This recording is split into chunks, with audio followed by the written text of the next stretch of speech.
out with Yoga and Dreams. We're here this evening with Antonio Zamora and talking about his experiences in North Dakota at the Standing Rock Camp, right? So wow, what a story. You just got back from a great journey. Do you want to tell us a little bit about yourself and about that journey? Well, I was born in Portland, Oregon. My father's from Mexico, Mexico. I've been to about 15 countries in the world. I'm a world traveler, a social justice activist, an environmental concerned person as well. I'm a college student going to school for fitness technology, and I just returned from a long journey again from Mexico, and then I spent 22 days at Standing Rock Reservation. Yeah. In North Dakota, right? In North Dakota, yeah. Wow. So what brought you there? For a long time, I've always been very concerned as an individual for the climate and how we treat the planet, and also just out of curiosity for my family descendants is Native American, that also includes Mexicans too. So I went out there for those concerns as environmental justice and also Native rights. So you seem like the kind of person that doesn't let anything stop you from following your dream. No, if it's before me and there's some issue I need to go acquire to support, I'll go there. Yeah. Nothing really gets in my way. So what exactly is the issue over there? Can you kind of put it in a nutshell for us? Well, right now the Lakota people or the Sioux tribe has been struggle for ever since the pilgrims and people come over here and colonize the land, and they've been, Native Americans have experienced persecution for being Native American. They experienced the first Holocaust on this land, worse than the Nazi era. And there's so many more, and then they're forced onto reservations, which they didn't want. Yes, Native tribes had rivals with each other, but at current time, Standing Rock is the new United Nations of First Nations right now. They are not rivaling against each other. They have put their beefs aside, united as a one tribe, more or less. Other tribes are coming to have their voices heard and camping together at a prayer camp, which is also called Osheti Sokon.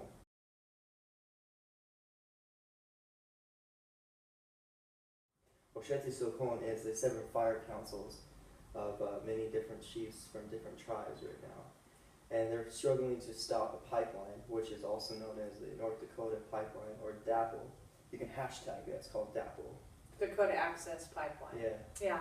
And I think that's what makes this such a historic moment is, all the tribes are coming together. And how many people would you say were there when you were there? There's always people coming and going. Like, you could say that anytime there'd be like 7,000 to 10,000 people at one time. And wow. And the elder women of the Lakota people have declared it as a living village in an egalitarian experience of society.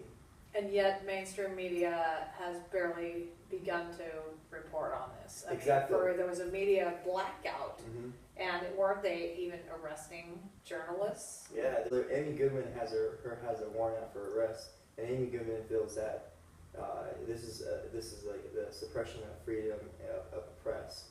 And then we should be very concerned about that. If you were cowboys, on the other hand, 3 dudes with guns, or a group of cowboys at the wildlife reservation or thing down in East Oregon, you get so much press just having being white and with guns. Right, but this is a non-violent, peaceful demonstration. Well, they're not even calling it a protest; they're calling it protection, protecting the waters. Yeah, they also recognize water as something in their language called Winnie Machoni, water is life, they say. But yes. I suppose if you didn't like our statements about Native Americans not having guns and white people having guns and having more media, I suppose you could take that up with Custer.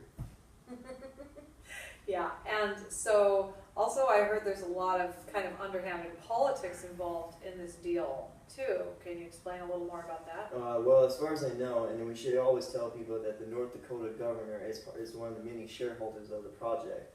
And around this, there was many banks, like if we all remember Occupy Wall Street, those specific banks are involved with this corruption too.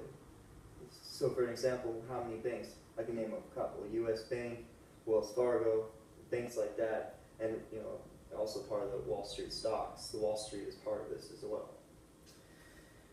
Wow. So there, you were saying isn't there 5 different camps? You were explaining a little bit how it's organized over there. Yeah, there's a Red Warrior camp for activists and radicals themselves, and they're really awesome people. They do nonviolent intervention, lock things down with their body.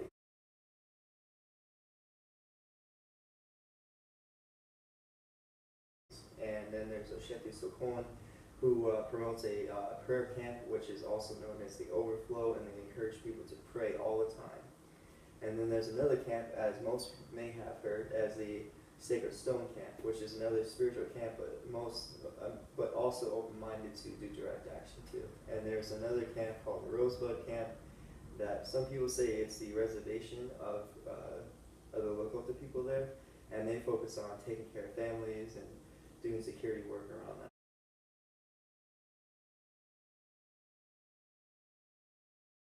Wow, so it's pretty well organized. It's very logistically organized, and I think we should definitely give our hands and grace to the Native Americans again. The Native Americans have been the longest environmental stewards of this land for 525 years, since the, 1492 invasion of the Europeans. Yeah, so this has been going on for 525 years of resistance. And when I've seen photographs, I've seen all the beautiful flags from the various tribes, which is so symbolic of them coming together. Yeah. And I've seen teepees. Right. And I've seen Native people wearing their regalia, their traditional dress. Yeah. And so would you say that people are kind of returning to traditional ways also here at the camp? Is that? I wouldn't say necessarily returning to traditional ways. The elders have always promoted that they want to be back to their old ways, back to where their families were. What they're doing there with what you're saying is, to me, it looks like they're cross-pollinating cultures and reuniting with their spirits from their ancient ancestors and connecting to relatives they have not been reached before because they had rivals, and now it's spiritually being connected with their cultures. Wow. And I've heard that they really strongly discourage alcohol and substance use. Yeah. Even tobacco. Is there cigarette smoking, or people? Tobacco is commonly used. Also commonly used to give offerings and things to the spirits of the land. But like marijuana, they're discouraging that. Don't come with marijuana. Don't come with alcohol. Come there to be there, and take this opportunity to heal yourself, because we're all polluted by this toxic society. And this is an opportunity for anybody to go who says, "Oh, I want to be part of something bigger than myself." You all can go there. Anybody can go there and be part of that. So I've heard that if there's thousands of people, are there problems with, what about garbage? I mean, is it starting to get? They've been camped there how long? Like since August, I hear. And they're taking good care of the place that when you were there, it seemed like everything's people running, getting along. Yeah, everyone's running smoothly. The garbage, the kitchen, the food, the firewood, the fire camps. It's all logistically well taken care of. And there's water coming in and out all the time. They have bathrooms taken care of. The Osheti Sokon has a lot of support from the outside, so they're getting support taking care of the bathrooms, the porta potties and stuff like that. And they've shut down the work on the pipeline, right? There has been moments that the pipeline's been shut down on the hand of the Red Warrior Camp, and also prayer for all of us coming together. But didn't Obama was talking about filing an injunction? Or? Oh yeah, that guy, you couldn't believe that Obama shut that whole thing down, but there, as we speak right now, there is construction operating right now. Really? Yes, in fact, Obama only specifically shut down an area of like 25 miles of Lake Oahe, like from south to north, something like that, south to west. They can't actually build on these areas, but beyond that, they're building as we speak right now, and we should shut this pipeline down, whether or not it is on native land, native reservation land, because it's going to be our future's children that are affected by this pollution. Yes, and I've seen charts that show the pipelines that already crisscross this country, and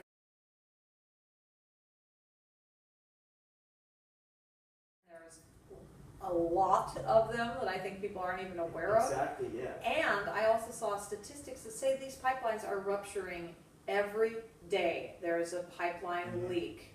And you look at the statistics and they're documented, and it's very alarming.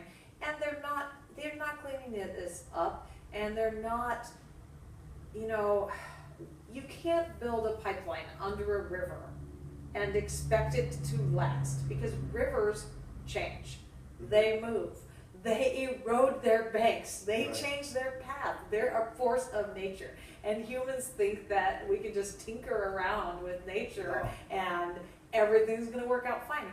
We're talking about the Missouri River, right? Yeah. I mean, this is a water supply for how many millions of people? 10 millions or more. Yeah, and especially the local tribes who, many of them have to truck their own water. Yeah. And, because they live in remote areas, they don't have, they don't have all the amenities that we have here in the city, right?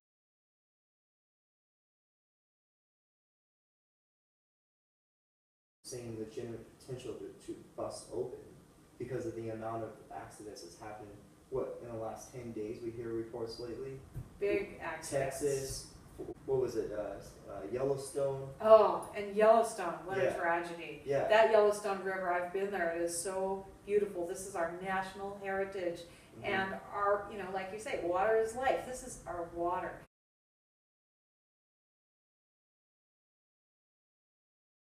When we have polluted the waters, we're all up the creek. I was at COP21 and the Paris climate talks, as many activists were promoting world leaders, encouraging world leaders to take a definite turn on climate change. That they didn't actually do. They actually agreed on 3.1 Celsius. The global south would not survive on even a 2.5. Totally connected the pipeline. Everything's connected. Yeah. I mean, all of these issues, they dovetail, because the environment affects the people. The people who are most affected by polluted areas are the people in the low social economic strata, because and especially the natives. There's a ridiculous history of the plutonium mines and them having the native workers, and there's still cancer down there. And there's so many issues, and they all interconnect. Like you're saying, and what happened at COP21 is connected to what's happening at the Standing Rock Reservation. What is happening at the Standing Rock Reservation is a story to all of us and the lives of the future, because the climate cannot last forever. The way we're going down the river, ourselves. So we must stop this pipeline, and we must stop all pipelines, because all pipelines burst and break. And the only way to do that is changing to sustainable energy, right? That's one step forward. Even localization in our own lives, changing how we eat, how we live, how we build buildings. Even the fact that we can change buildings to be evolving with the climate in some regard. Right. That's going to be really unique. Now, you were in Standing Rock for 2 weeks, is that right? I was there for 22 days. 22 days, yeah. Wow. And you were just camping out and... Camping out. So basically, everyone wakes up around 7 o'clock. People start making noises then. At that time, I'll be moving around my camp, go to the kitchens, help make fires, chop wood. And at any given moment, you could be asked to go to a direct action, because the Red Warrior would come out and run out, and everyone would say, "Hey, we're going to a direct action. Come now. This is the directions. Here's the coordinates. Let's go." And you can go out to a direct action. You could be attacked by a dog, supposedly, at that last incident 3 weeks ago. I saw some footage of that. That was just horrible. They're having the dogs attack people, women and children, and they're bloody and. Did you know that did you know Hernan Cortez, who came to Mexico to colonize the native Mexicans there, he actually used attack dogs on people there too, and also on subjective rebellious tribes. So the story plays out over and over and over, not necessarily saying that the people who used the attack dogs were racist, but this story goes on for a long time. It's just wrong. This is a peaceful protest. They don't need to have these private security forces, right? And taking the law into their own hands. Are there charges being pressed against the security forces? I'm not aware of that, because I didn't talk to the elders long enough about that. So, that company is not good. No bueno. no Chino. So Yeah. yeah. Wow. Well, what else about your experience would you like to share with us? I mean, Well, it's really peaceful and beautiful there. I mean, if you like start like at 7 o'clock around the main circle at the Osheti Sokon prayer camp, you can see people at the main kitchen area circling around, having prayers, sharing songs, performing music, dancing in their natural traditional clothing. And then if that time goes away and people kind of scatter, you can hear in the distance into the camp, like you hear drones being beat by the native horse tribe, and you can look up and see the Milky Way. It's just so beautiful. wow. And I also participated in the canoe journey, which Yeah? was really, really amazing. And like, for me, I've been to like 15 countries, and I've been asked to show my passport, you know. But I was part of a canoe, the welcoming ceremony, and all we had to do was share a song and request to come onto someone's homeland by sharing a song. I mean, that was just very. It was so much like admiration for life, respect, love, and connection. Like, we're missing this every day because we think the internet provides life, you know?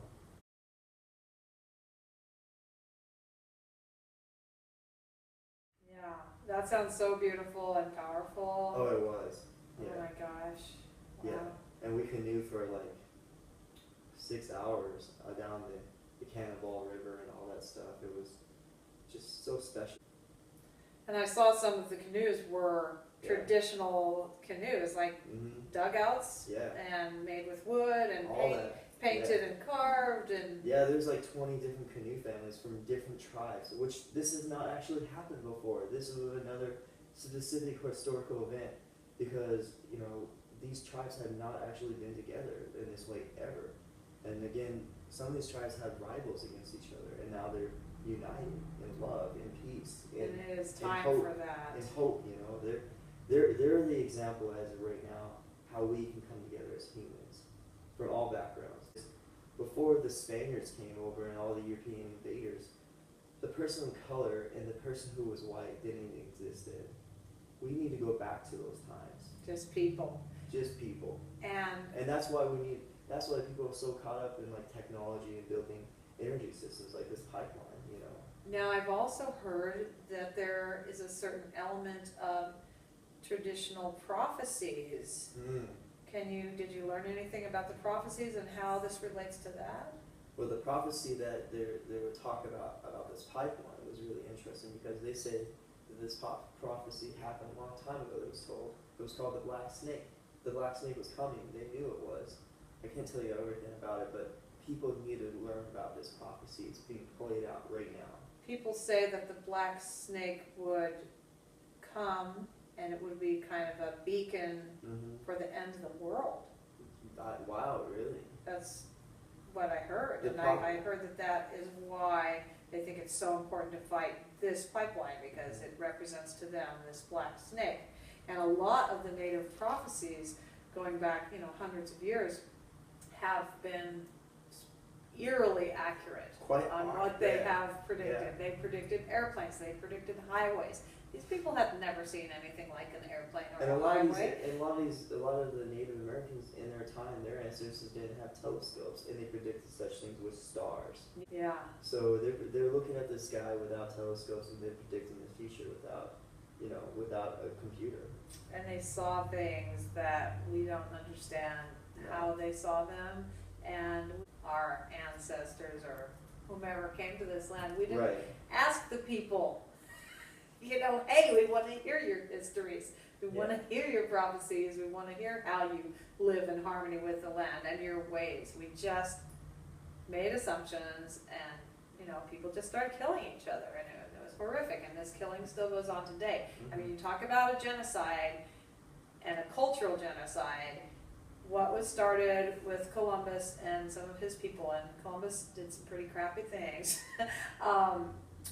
it's still going on today. Their cultures are still being destroyed, and people are still dying, and there's still a generational impact from the boarding schools. I met a woman the other day that her mother had been in the boarding school. There's so much history here, and you're right, it's all connected to what is happening now. Did you know before the schools you were talking about, before that time, there was a policy called the Native Removal Policy, and it was back in like 1823 to remove all native populations. Then they forced them to go westward and northward. Like, this is a specific way to push them off their homeland.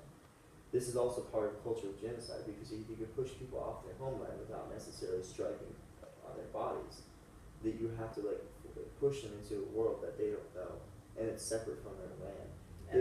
Their culture is part of their land. That's their history.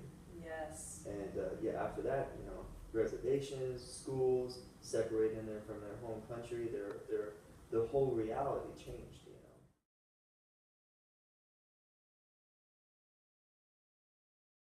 know. Yeah. So I guess what's relevant right now too is how can people help?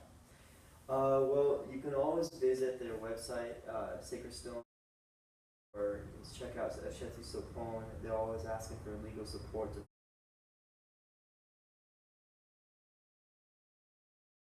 fight things in court, which is a really big thing. You know, you want to have diversity of tactics against an enormous company, and also the banks too, because you know this project is funded by the banks, and banks got money and they can create money. We all know how banks work, so yeah, we need to stop that. So you said several people got arrested? Yeah, lots of people got arrested. In fact, the day I left, which was a couple of days ago, they did a military operation. Oh yeah, the National Guard's there, right? Well, not the National Guard was before this. We're talking about two different things here. But the National Guard was called in, and the police were called out to do the blockade thing up there. But what I'm talking about is they actually pulled out like 100 police cars, riot police. They did a specific military operation to shut down people doing action, and they kept freedom of press away. Like individuals who were filming, who wasn't allowed to come in or out or film what was going on around the scene. Those people were captured, and now the people who were arrested. I'm not sure if they got released yet, but a lot of people have got released. But those still who are in jail right now because doing civil disobedience to protect life and water cannot have visitors come talk to them in their jail, in their time in jail. Wow. And they're using this, they're using that to make us look bad, they're using all that to make us look like the bad guys. If anybody thinks that what we're doing out there, or the individuals have taken action to protect the water, is violence, then what do you consider the company doing? Are they violent? I mean, you're talking about a lot of water here. Let's get realistic. Water cannot be replaced. You cannot replace water.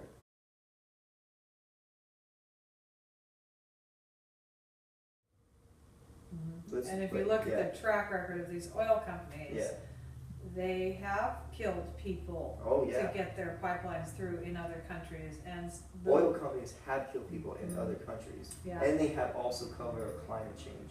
And they have polluted the lands, and especially native peoples have suffered from the pollution and from diseases that they're still not being taken care of. They have a terrible track record in South America, terrible track record in Africa, yes. Asia. There's no oil corporation power enough to cover the innocent blood, climate change, and ecocide around the world. Just like DAPL, we're going to take this one down too, and every pipeline coming afterwards.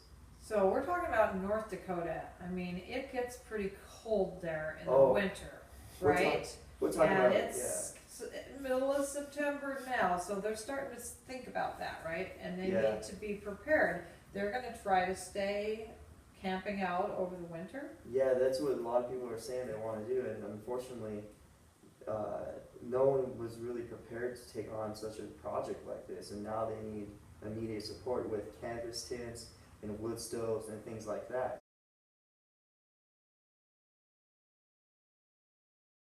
So if you can support doing that, or if you got like stuff laying around they can use as winter camping infrastructure, you should send that out to them. As this affects us all. I mean, native rights, you know, you can say, oh, well, you know, that doesn't affect me, but it truly does. I mean, this is about people being able to have free speech. Right. This is about people being able to have clean water and air. You know, I mean, this is a human issue and a planet-wide problem. These oil companies are doing so much damage, and it does affect us all. And also, you know, we need to understand our connection as humans, no matter what our heritage, where we come from, you know, we're all connected, and we need to stand up and fight these things. And it would be really great if we can shut this pipeline down before winter comes, and for good, and just say no. Well, let's go back to one of the roots of this too, is it's not just, you know, a pipeline, it's going to be like very close to the actual reservation land. Yeah. And under the river, which these pipelines under rivers keep rupturing, and our technology is not stronger than a river. No. So if they build this pipeline under the Missouri River, that's a huge river. Well, the U.S. Army Corps of Engineers totally made a mistake. They didn't do an environmental risk assessment on it. Oh, They granted the whole thing away. They were like, yeah, Bill, this is a great idea. They, in fact, also said this was a great idea.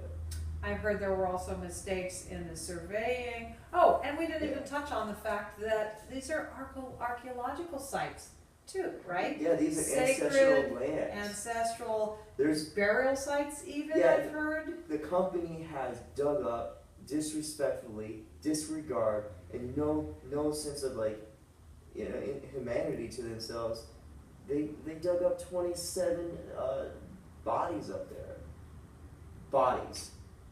And they haven't even had archaeologists come and look at the sites. No. That's what I'm hearing. And you know, anybody who says, oh, this is just another pipeline issue, you know what? If you're for democracy, if you're for liberation, if you're for freedom, if you're for any of the human aspirations to be alive on this planet, you need to be against this project. It doesn't matter if it's like a corrupt bank somewhere over there, or someone's shooting or blowing somebody up, or you don't have the right politician to run for office. This all matters. So don't be like blindsided to one thing and say, oh, that's what I want. This all is connected if we want liberation, democracy, and freedom. Yeah. We want justice all across the board.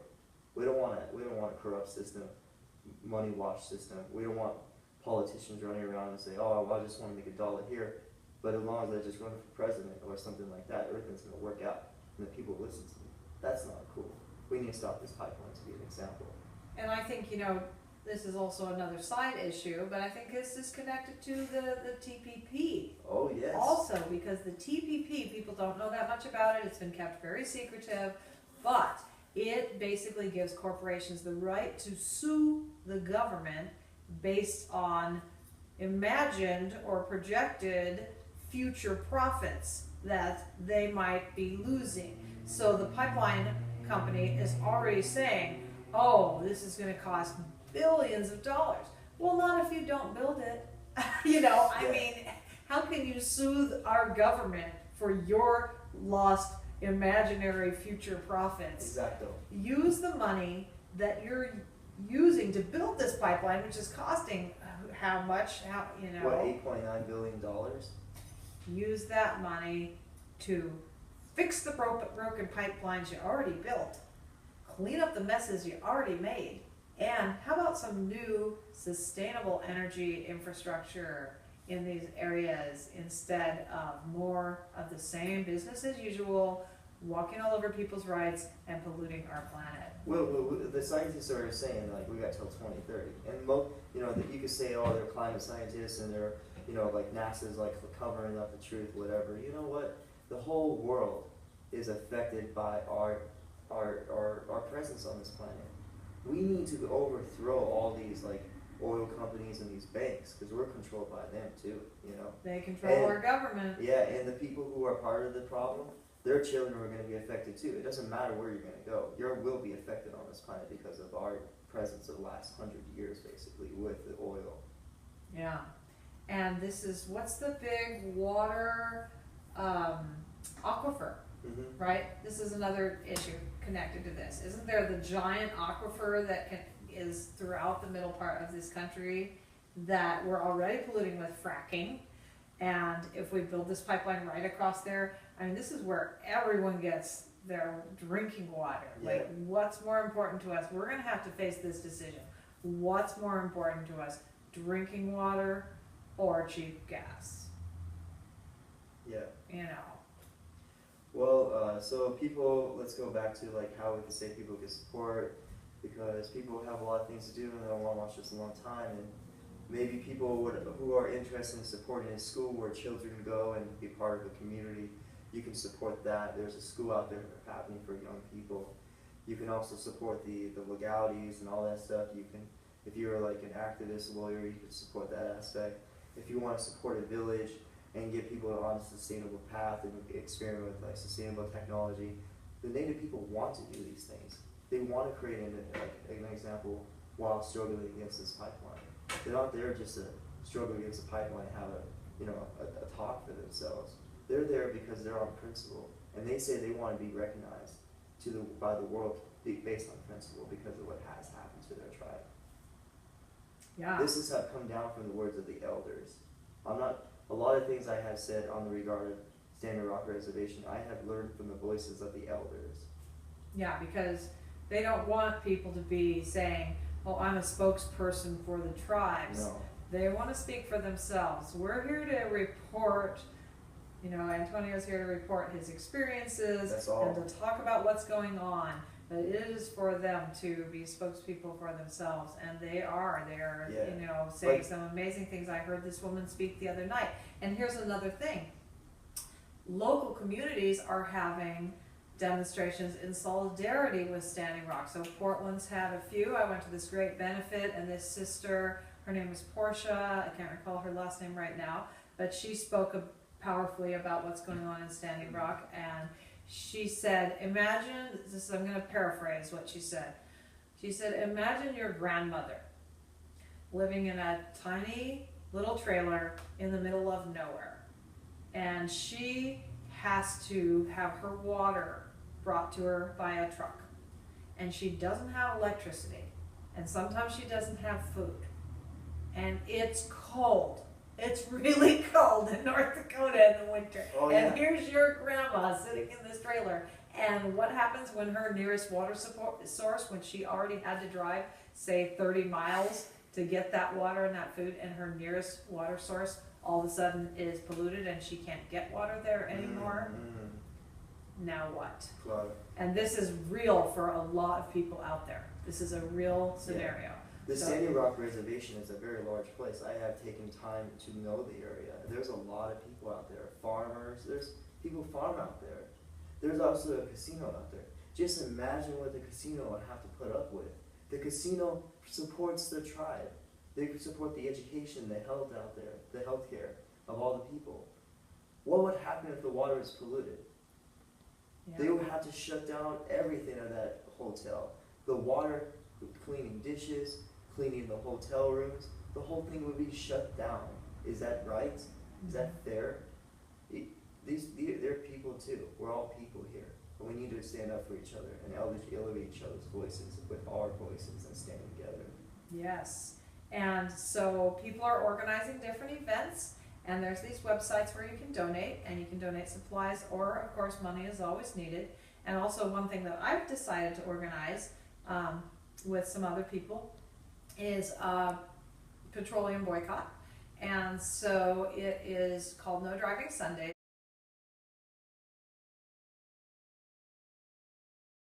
And I know a lot of people in the activist community are like, well, I don't drive. I ride my bicycle. I've been boycotting petroleum for 20 years. And I'm like, you're awesome. Good job. This is aimed at people who drive. This is people, everyday folks that have a job they need to get to and bills they need to pay. Well, guess what? No driving Sundays. Take one day off a week to support Standing Rock. This is going to hit the oil companies in the pocketbooks. If everybody doesn't buy gas on Sunday and just stays home on Sunday or walks or rides a bike, and this message gets out, this will make a difference. We already have about 50 people supporting this, probably more. We're sharing it, we're getting the word out, and we want it to go nationwide, not just Portland. And even we have a couple of international people who've already signed on to support it. So if everyone in the world just stops driving one day of the week, I mean, that's, optimistic, but wouldn't that make a huge difference? And not only that, it's not just good for the planet, it's good for you to take a break from driving, to take a break from that stress, to stay home, or like I say, take a walk, ride your bike. We don't have to drive every day. And we can do it to support Standing Rock and get the message out. So, Yeah. and there's a lot of other great things people are doing, and you had some closing statements you wanted to make? Well, I also want to say I totally agree with you, Sprout, because, you know, people like me who don't drive, we could totally support this. Because we already do support it, and why not make it like something part of something greater than we're already talking about? We're connected to something we already believe in. So, Yeah, and you can help spread the word even Exactly. if you're not a driver. Yeah. But you're doing all kinds of wonderful activism all over the world too. So, Yeah. Well, there's another way. About 5 years ago, from a couple of days ago, like Occupy Wall Street came about, and we strategically shut down banks as a coordinated effort to question the banking system and everything. Why not do the same thing and question why the banks are supporting this pipeline? Together we can make a difference, and we have the experience. I say we shut down the banks who are supporting this project right now. so during Occupy, I know there was a really big movement for people to switch from their bank Yeah. to a credit union, right? Yeah. And so is that what you're advocating now? I mean, how are we going to go about shutting down the banks? Well, people will have to figure out themselves and talk to their local organizations like 350.org, or you know, like places like NEA locally, and all local school tribes and all that, so we can actually coordinate, not as, you know, like city activists in our city dwellings, but actually coordinate with native activism too, so we can be one front together to stop this. And frankly, this is about Native rights. You know, in the end, Native Americans have carried the weight of this nation on their backs for 500 years or so, all across the country, not just in this country, from Canada all the way to South America. And I'm really glad that you mentioned NEA and NARA and a lot of other great organizations that people can plug into, because that's what it takes. People need to get active. I mean, yes, we're all caught in survival mode and we have to go to work every day, but it doesn't take that much time. It doesn't. To get on the internet, do a little internet activism, or to donate a few dollars here and there. Every little drop in the bucket makes a difference. I've always been struggling with my life since I've been 17 as a street kid, and I've always found that activism has made my life a more positive thing. And no matter what I do in my life, I'm always going to be struggling. So I feel like struggling against the problems that are, maybe my life will get better in other people.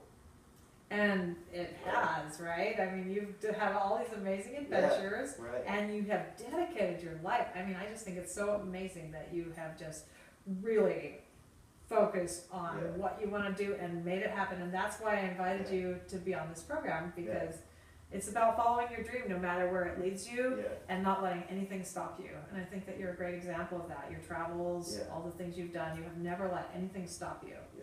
I think I would like to end this with my words of saying from a very wise, rebellious person known as Selka Martin Marcos. He was questioned by CNN journalists.